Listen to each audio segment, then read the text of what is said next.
आज 1 फरवरी है और इस वक्त टाइम हुआ जाता है 11:30 बजे। तो 1 फरवरी को 11:30 बजे ठीक 10 मिनट पहले साइफर केस का 77 सफ़ों पे मुश्तमिल फैसला जज अबू इसनाद जुल्करनैन साहब ने आज फाइनली फैसला सुनाया है। इससे पहले अफवाह थी, सुनने में आया था कि 10-10 साल सजा दी गई है। कानून में ऐसा नहीं होता, क्रिमिनल केसेस में ऐसा नहीं होता। उसी वक्त मुल्जिम को अगर सजा सुनाई जाती है तो उसके हाथ में फैसला थमाया जाता है, उसको वजह बताई जाती है, उसको रीजंस दी जाती हैं। ये मैंडेटरी रिक्वायरमेंट है सेक्शन 367 सीआरपीसी की, जिसको जज साहब ने इसको भी वायलेट किया कि सजा तो बता दी मगर वजह ना बताई कि मैं किन वजूहात की बिना पर सजा दे रहा हूं। जल्दी किस बात की थी, आज फैसला दे देते। हर क्रिमिनल केस में ऐसा होता है, बहस मुकम्मल होने के बाद 1-2 दिन जजेस एविडेंस को पढ़ते हैं, देखते हैं, सोचते हैं, प्रेस करते हैं, एप्रिशिएट करते हैं और फिर अपनी फाइंडिंग्स और अपनी रीजंस देते हैं।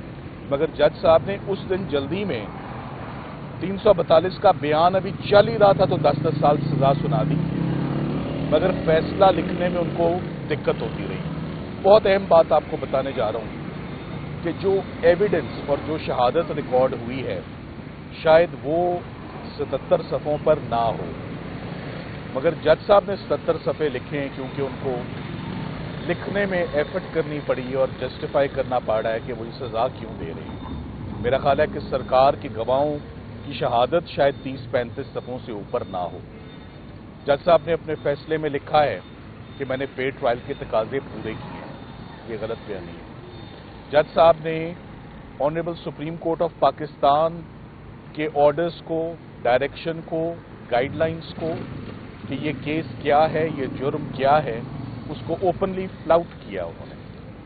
जज साहब ने अपने फैसले में लिखा है कि इमरान खान साहब और शाह महमूद कुरैशी के इस इकदाम से पाकिस्तान और यूएस के रिलेशंस डैमेज हो गए हैं। मुझे नहीं मालूम कि पाकिस्तान और यूएस के ताल्लुकात कब और किस तरह और किस स्टेज पर डैमेज हुए, और इमरान खान साहब ने डायरेक्टली और इनडायरेक्टली मुल्क के मफाद के अगेंस्ट दुश्मन मुल्क के साथ, कौन सा दुश्मन मुल्क जिसके साथ कॉपरेट किया है, कौन सा दुश्मन मुल्क जिसके साथ ये साइफर डॉक्यूमेंट शेयर किया है, ये वो बताने से कासिर रहे हैं। मैं आपको पहले भी 2-3 दफ़ा कह चुका हूँ, वो वैसे एक जुमला निकल गया मगर हम उस जुमले को ओन करते हैं कि साइफर के मुकदमे में अगर 10-10 साल सजा सुनाई गई है तो वो 10 सेकंड में कैसे ये फैसला, कैसे ये कन्विक्शन क्वाश होगी?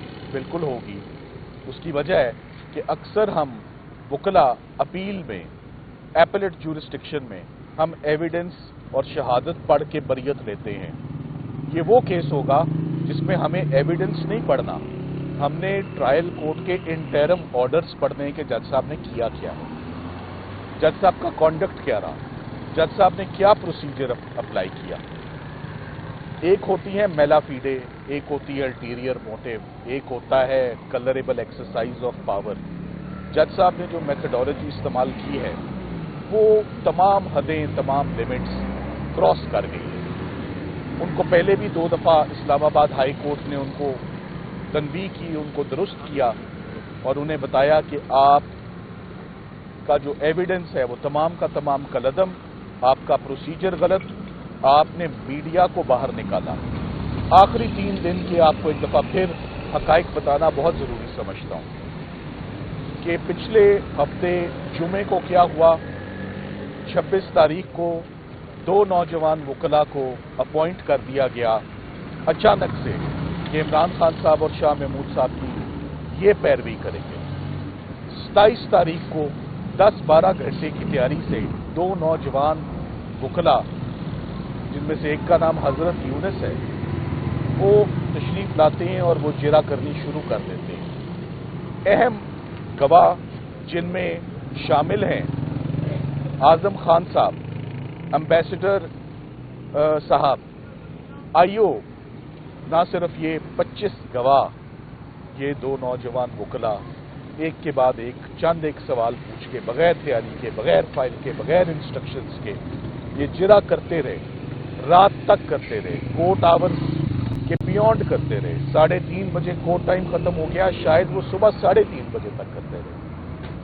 12 बजे तक 342 का बयान रिकॉर्ड होता है, और जब इमरान खान साहब के वकला आकर अंदर बैठ भी जाते हैं तो बैठकर हमने सबसे पहले जज साहब को एक दरखास्त पेश की बड़े अदब से, और उस दरखास्त का मतलब ये था कि आप बराए मेहरबानी इस केस से अब आप अलहदा हो जाएं।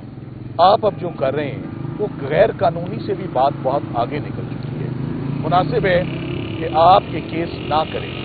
तो जज साहब ने फैसला ये किया कि वकील यानी हम केस नहीं करेंगे, वो रहेंगे। तो निकाला गया वकला को, जज साहब रहे, सरकार रहे, उनकी मर्जी के गवाह रहे, उनकी मर्जी की शहादत रही और उनकी मर्जी के डिफेंस विटनेसेस रहे। निकले केस से तो इमरान खान के वकील निकले, बाकी सब अंदर रहे। हम उम्मीद करते हैं कि ये फैसला ये बहुत अनफॉर्चुनेट फैसला है। इसको मैं फैसला भी मानने, मेरा दिल मानने को तैयार नहीं, मेरा जहन मानने को तैयार नहीं। हमने Islamabad high court chief justice साहब के पास भी बड़ी टाइमली दस्तक दी।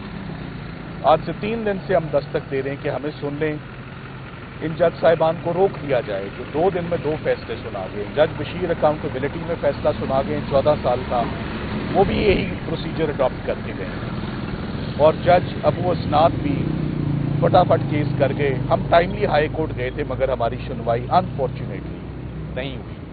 ये वकला का किरदार खत्म हुआ है इन केसेस में। हमारा राइट टू प्लीड, हमारा right to defend constitutional right है हर मुल्जिम का भी, हर वकील का भी दिफा का। तो ये जो स्ट्राइक ऑफ हुआ है, ये जो एक्शंस हुए हैं अडयाला जेल में मेरे बैकग्राउंड में, ये वकला की एग्जिस्टेंस को क्वेश्चन करते हैं। ये वकला के इस लीगल प्रोफेशन, इस नोबल प्रोफेशन पे इसने सवाल उठा दिया है कि क्या इस प्रोफेशन में अब वकला का कोई किरदार रह गया है, कोई राइट टू डिफेंस रह गया है पीछे। तो तमाम की तमाम हदें जो हैं वो इस केस में जो है वो पार कर दी गई हैं। हम बहुत जल्द उम्मीद करते हैं कि जब ये तमाम मामलात और आपकी तवज्जुह से जब ये हमारे इस ट्रायल में होने वाली इलीगैलिटीज और unconstitutional, अनविटनेस्ड, unprecedented actions condemnable and objectionable of the trial जजेस, इन जजेस के खिलाफ भी कार्रवाई होनी चाहिए, इन जजेस के खिलाफ भी इंक्वायरी होनी चाहिए। इंटरम ऑर्डर्स देखें आप, फैसला ना देखें, फैसले में कुछ नहीं लिखा हुआ। आपने देखना है इंटरम ऑर्डर्स कि ये केस जल्दी से कंक्लूड कैसे हुए हैं, शुरू होते ही कंक्लूड हो गए हैं, कौन सी ताखीर। दोनों केसेस जनवरी में आगाज हुए थे और जनवरी में ही कंक्लूड कर दिए गए। हम उम्मीद करते हैं कि साइफर का केस 10 सेकंड वाला है और तोशा खाना का केस 14 सेकंड वाला है। मैंने आपको वजूहात सारी अपने आज की इस प्रेस टॉक में बता दी। नेक्स्ट प्लान आपका क्या? दूसरा ये बताएं कि हाई कोर्ट की तरफ आप गए हैं, क्या आपको उम्मीद है कि हाई कोर्ट की तरफ से रिलीफ मिलेगा? इस्लामाबाद हाई कोर्ट में भी आज इमरान खान साहब के केसेस लगे हुए थे, साइफर का भी और तोशा खाना का भी, मगर आज इत्तेफाक से चीफ जस्टिस साहब रुखसत पे चले गए हैं, छुट्टी पे हैं, तो तमाम लिस्ट मनसूख हो गई है जिसमें इमरान खान साहब के केसेस लगे हुए थे। हमारा राइट है, आज फैसला आया है, हम ज़्यादा टाइम नहीं लगाएंगे। लीगल टीम हामिद खान साहब की सरबराही में काम कर रही है इस वक्त। मेरी जिम्मेदारी है अपील तैयार करने की, अपील तैयार होगी और बहुत टाइमली हम एंटर करेंगे और वो अपील चीफ जस्टिस साहब से भी शेयर करेंगे, चीफ जस्टिस पाकिस्तान से, और साथ ही साथ उसको आप भी देखेंगे कि हम उसमें क्या नुकात उठाते हैं कि ये केसेस कैसे कंक्लूड हुए हैं। जैसे जज साहब ने 77 सफ़े लिखे हैं, हम भी अपने हालात और इस केस के मुकम्मल वाक़यात वो भी डॉक्यूमेंट करेंगे ताकि हिस्ट्री का ये हिस्सा रहे।